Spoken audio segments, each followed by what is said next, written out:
Assalamualaikum warahmatullahi taala wabarakatuh. Perkenalkan, nama saya Nurul, NIM 2202310057. Saya dari kelas Informatika A 2022.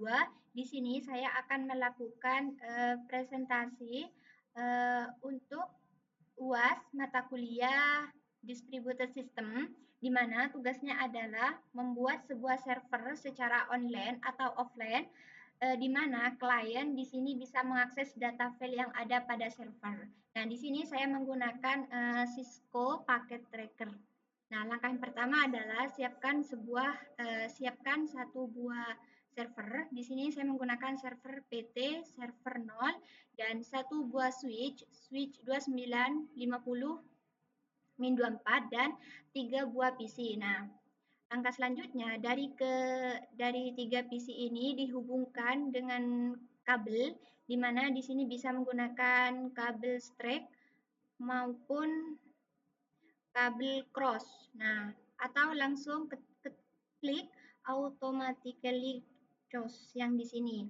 Maka otomatis akan langsung terhubung menggunakan kabel.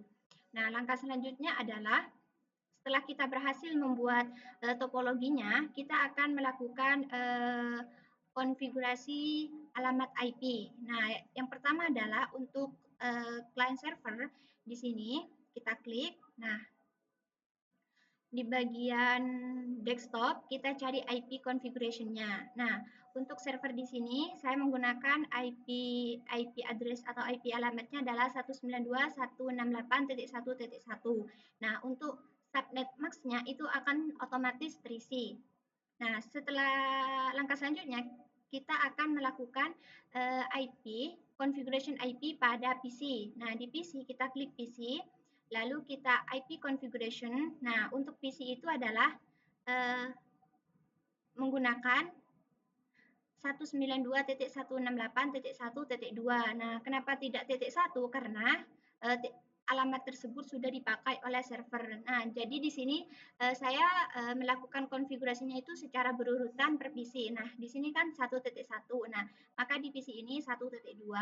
Di sini 1.3 dan yang terakhir 1.4. Nah, jadi setiap PC ini kita berikan alamat IP-nya. Nah, setelah kita melakukan pemberian alamat IP, langkah selanjutnya adalah bagaimana supaya klien ini bisa mengakses data yang ada di server. Nah, data yang ada di server itu kita ke services. Nah, data yang bisa diakses oleh klien itu bisa didapat dari HTTP maupun FTP.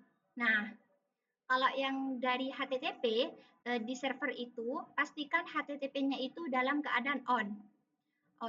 Jadi kalau off, maka klien tidak bisa mengakses data atau file yang ada di server. Nah, on. Lalu langkah selanjutnya ini adalah file-file yang bisa diakses oleh klien. Contohnya di sini saya memakai yang index.html. Nah, isi file ini bisa diakses oleh klien. Caranya bagaimana? Caranya adalah kita ke klien. Nah, di klien itu kita ke web browser-nya.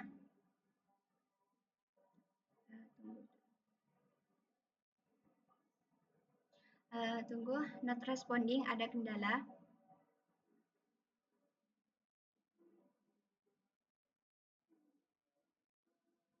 Nah, tadi di PC2, di klien, kita kan di tampilan desktop mengetik web browser. Nah, di web browser ini kita masukkan URL supaya kita bisa mengakses file yang ada di server. Caranya adalah kita ketikkan HTTPS, lalu alamat IP yang ada di server 192.168.1.1, lalu nama file yang akan kita akses. Nah, kita tadi menggunakan yang index.html, maka kita ketik index.html, lalu go. Maka file ini akan bisa diakses oleh klien. Maka akan muncul isi dari file index.html yang ada di server. Kurang lebihnya mohon maaf. Wassalamualaikum warahmatullahi taala wabarakatuh.